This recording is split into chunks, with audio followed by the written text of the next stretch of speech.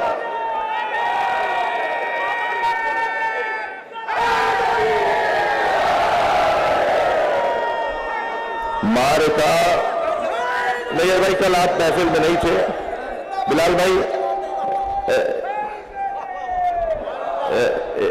دو مصرے مجھے اپنے یاد آ رہے ہیں۔ معرکہ بدر و احد کا سوچ کر تازہ کرو، یہ ان لوگوں سے کہہ رہا ہوں جنہیں نعرہ حیدری پسند نہیں ہے۔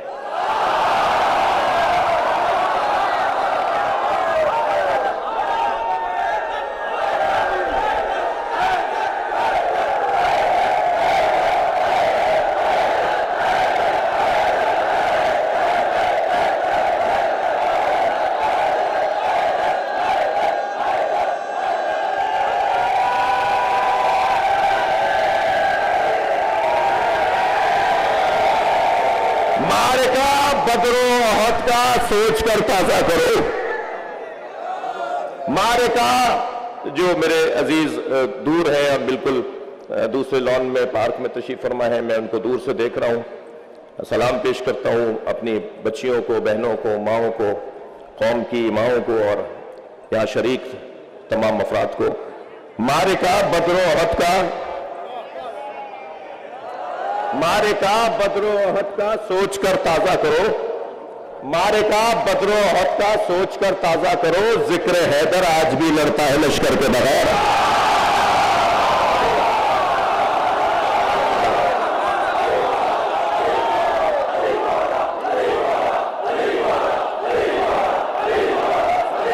اب مجھے اس بات کا بھی خوف ہے کہ جو میں نے سوچا ہے اسے پڑھنے سے کہیں رہ نہ جاؤں، لیکن میرا یہ بھی دل کہہ رہا ہے کہ ان جوانوں کے جو دل کی آواز ہے اس پہ کچھ بات ہو،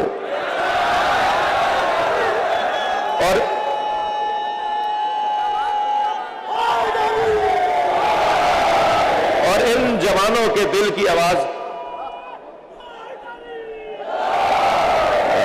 ان جوانوں کے دل کی آواز قومیات کی شخصیات میں جناب مرزا مولانا مرزا یاسف عباس صاحب کے توسط سے، اچھا یہ بھی ذہن میں رہے کہ مجلس لکھنؤ میں پڑھ رہا ہوں لیکن مجلس لکھنؤ کے لیے نہیں پڑھ رہا۔ یہ جیسے میں نے آغاز میں کہا کہ پوری دنیا سن رہی ہے، تو جو یہاں بات کی جائے گی وہ یہاں کہیں پانی نہ مرے۔ یہاں میں تو بہت ساری چیزوں سے جاہل ہوں اور جاہل رہنا بھی چاہتا ہوں۔ مجھے بعض اوقات کان میں کچھ بتایا جا رہا ہوتا ہے تو میں کہتا ہوں کہ حضور مجھے معاف رکھو، جاہل رہنا اچھا ہے، عالم رہنا تو صرف علی کی شان ہے۔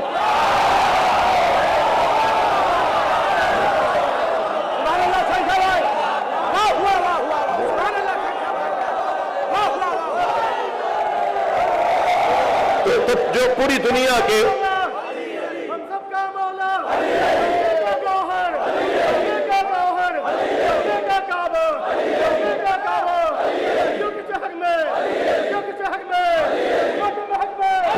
ماشاءاللہ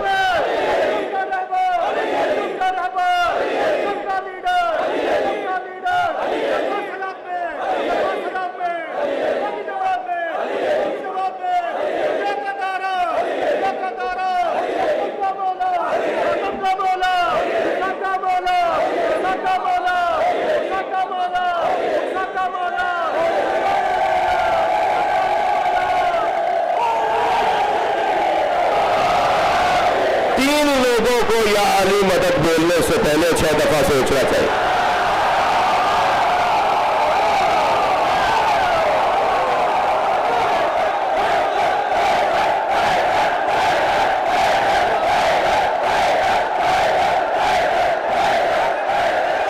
لکھنؤ ہے، انہیں تو صراحت کی ضرورت ہی نہیں ہے، بیٹھ جاؤ۔ جی یہ لکھنؤ ہے، یہاں صراحت کی ضرورت ہی نہیں ہے۔ اور جو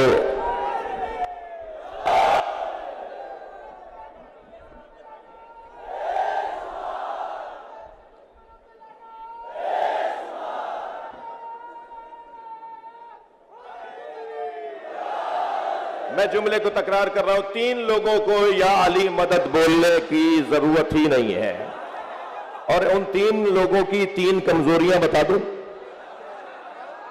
6 دفعہ سوچنا چاہیے ان افراد کو، کیا ضرورت آ رہی ہے تمہیں، تم اہل ہی نہیں ہو یا علی بولنے کی۔ ایک کنجوس کو،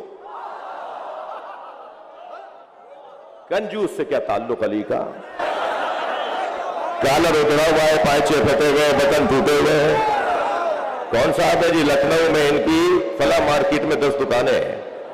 جو اپنے پر پیسہ نہیں لگاتا وہ امام بارگاہ میں کیا لگائے گا؟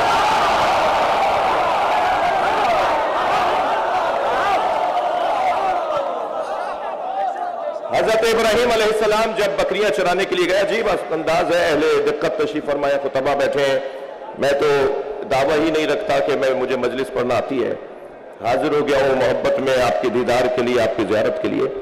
حضرت ابراہیم جب بکریاں چرا رہے تھے، اچھا عجیب بات، عجیب پیغام کہ اللہ نے ہر نبی سے بکریاں چروائیں جی، حتیٰ ہمارے نبی بھی یہ چوپائے جانور حضرت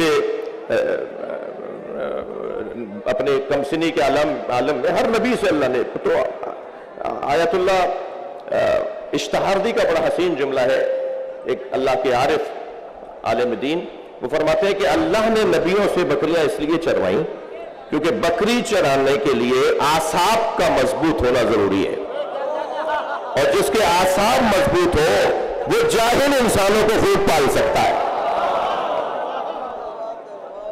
بکریاں چرا رہے، ایک مرتبہ جبریل امین نے پوچھا کہ اللہ تیرا خلیل ابراہیم تیری راہ میں کیا دے سکتا ہے؟ تو اللہ نے کہا کہ میرا خلیل تو اپنا سب کچھ دے سکتا ہے۔ تو برابر سے جبریل امتحان لینے کے لیے گزرے، امتحان لینے کو برابر سے گزرے اور ایک تسبیح پڑھتے ہوئے گزرے، سبوح قدوس ربنا ورب الملائکۃ والروح۔ حضرت ابراہیم کے کان کھڑے ہو گئے، مڑ کر دیکھا، اتنا حسین لہجہ، اتنا حسین اور جالب ذکر، یہ تو میرے اللہ کا ہے۔ تو کہا کیا صرف تم ہی ہو کہ جو اپنے اللہ کا ذکر کرتے ہو؟ کوئی اور بھی تو کر سکتا ہے۔ کہا اسے ایک دفعہ اور سناؤ۔ تو کہا دو گے کیا اس کے بدلے میں؟ کہ میرے جتنے جانور ہیں میں آدھے دے دوں گا۔ ایک مرتبہ اور سنا دیا، آنکھوں میں آنسو بھر لائے۔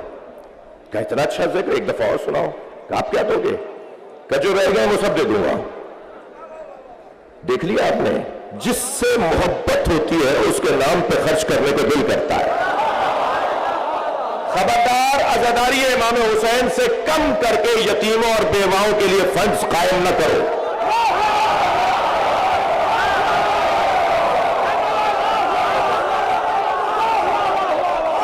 شہر کے یتیموں اور بیواؤں کے لیے، شہر کے یتیموں اور بیواؤں کے لیے فلاحی ادارے بنانے والوں، آپ سے بات کر رہا ہوں۔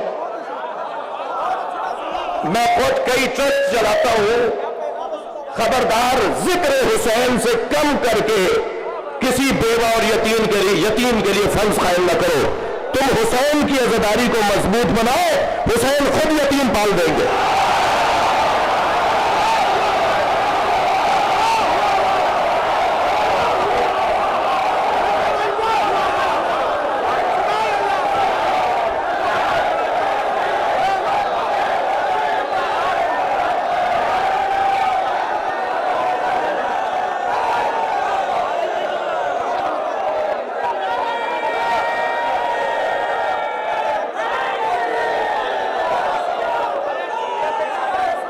جتنا ہے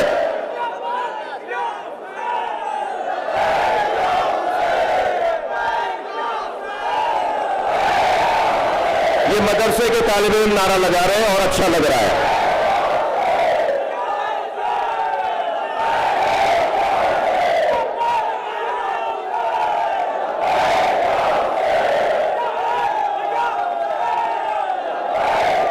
اچھا ایک ہم آواز ہو کے صرف 5 مرتبہ کہہ دیجئے، لبیک یا حسین۔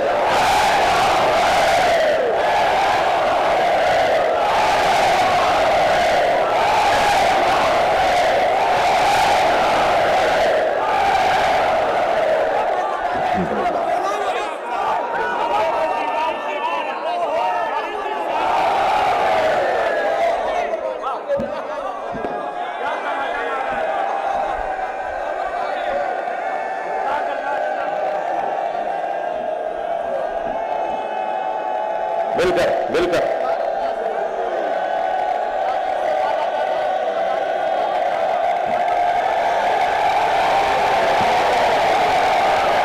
یہ کوئی ہنر نہیں ہے کہ مجلس کی نیاز بنائی پکائی خود کھا لی. انہیں نیاز کھلائیے جو نیاز کھانے کو بدعت کہتے ہیں.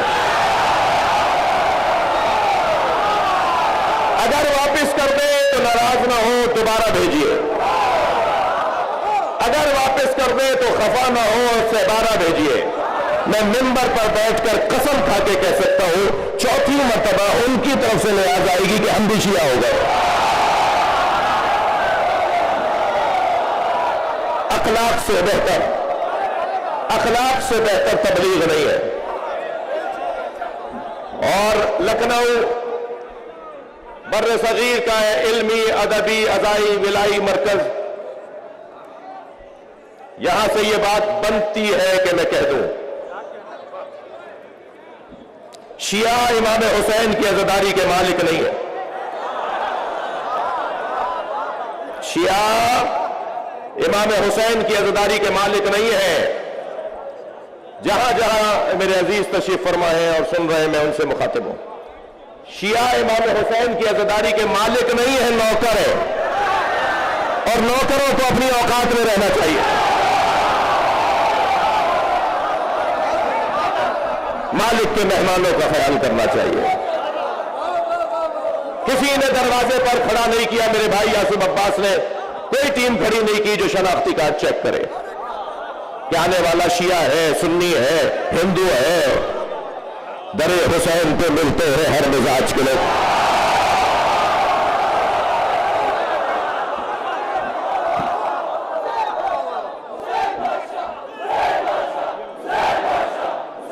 ماشاءاللہ.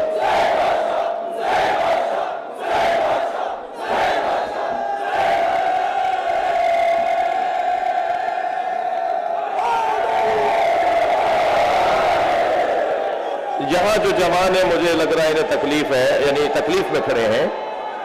اگر کچھ جگہ بنا سکتے ہو تو انہیں لے لو اپنے ساتھ بٹھا لو. نہیں ہے؟ اچھا جی نہیں ہو پائے گا. مجلس اعضاء کو کسی اور عنوان سے تو تعبیر نہیں کیا جا سکتا، لیکن مجھے اجازت دیں اہل دل، اہل دقت، اہل منبر، اہل ادب کہ آج کی یہ مجلس کیونکہ خطیب اکبر کی مجلس برسی ہے تو آج کی یہ مجلس اعضاء کے ساتھ ایک قومی اجتماع ہے جس میں سب کو جوڑنے کی بات کی گئی ہے. اچھا آپ اگر میں مجلس کو آگے بڑھاؤں تو آپ کی توجہ چاہوں گا. تو 3 لوگوں میں پہلا فرض جسے 6 دفعہ سوچنا چاہیے مولا کا نام لینے سے پہلے وہ ہے کنجوس.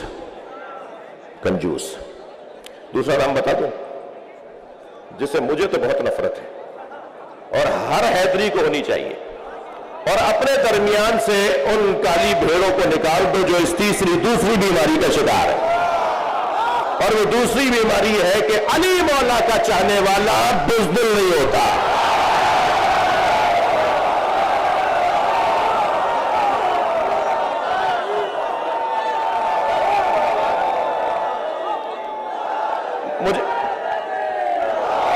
مجھے اندازہ ہے کہ اس انداز سے مجلس آگے چلے گی تو شاید 3 گھنٹے تک میں ممبر پہ رہوں گا. اب یہ نہیں معلوم کہ یہ آپ کا جواب تنقیدی تھا یا تعریفی تھا.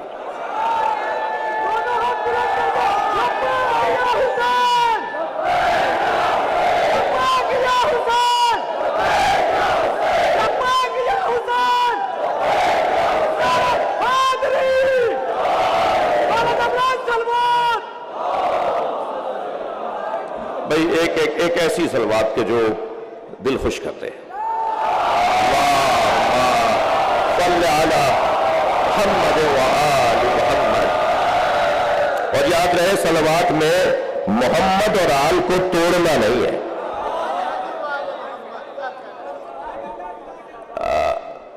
دوسرا وہ شخص جس کو میں ہوشیار کر رہا ہوں وہ ہے بزدل. مجھے وہ سنی سے مجھے اس سنی سے بڑا پیار ہے جو لاکھوں شیعوں میں ہاتھ باندھ کے نماز پڑھتا ہے.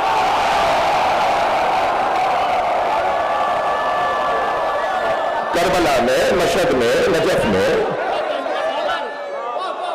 ہم جگہ جگہ دیکھ رہے ہوتے ہیں کہ لاکھوں شیعوں میں جگہ جگہ 5، 10، 20، 50 لوگ ہاتھ باندھے ہوئے نظر آ رہے ہیں. میں بات کر رہا تھا کہ بزدل کا کام علی کا نام لینا نہیں ہے. بزدل علی کا نام نہیں لے گا.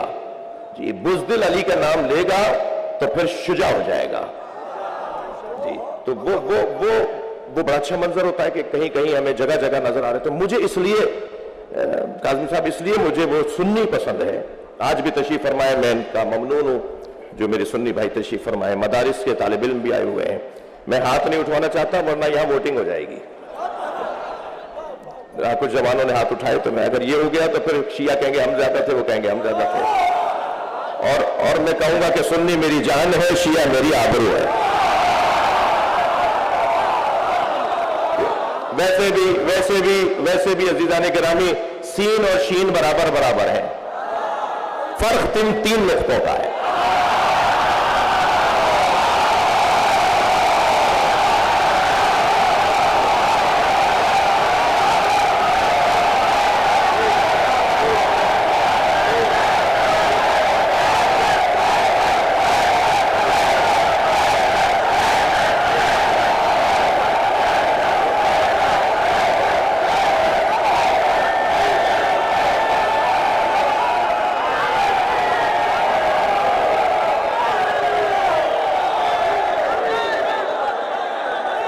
مجھے وہ سنی اس لیے اچھا لگتا ہے جو لاکھوں شیعوں میں ہاتھ باندھ کے نماز پڑھ رہا ہوتا ہے. وہ مجھے اس لیے اچھا لگتا ہے کہ وہ ہاتھ باندھ کر بتاتا ہے شیعوں سے ڈرنا نہیں، یہ مارتے نہیں ہے. یہ بہت بڑا اعزاز ہے، یہ بہت بڑی عزت ہے کہ کسی قوم سے کوئی ڈرے نہیں. ہم سے کوئی ڈرتا نہیں ہے، یہ بہت بڑی عزت ہے.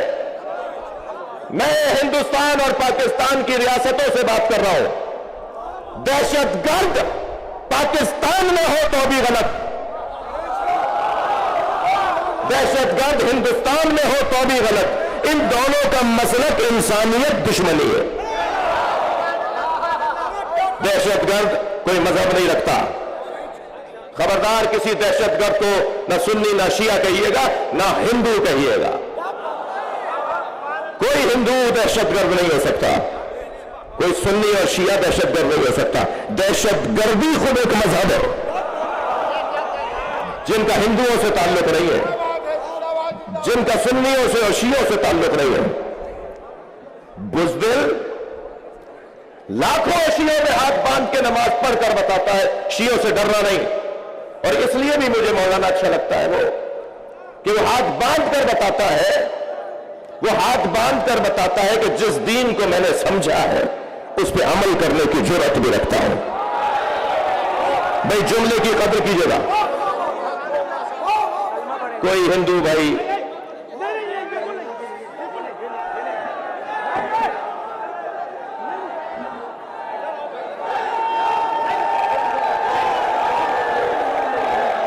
ان کا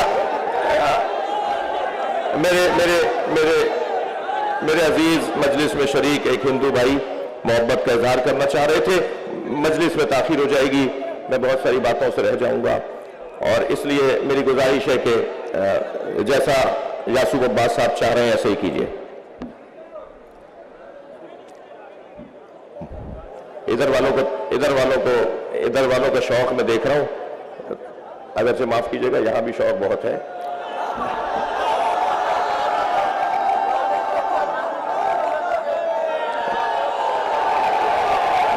بھائی ایک جو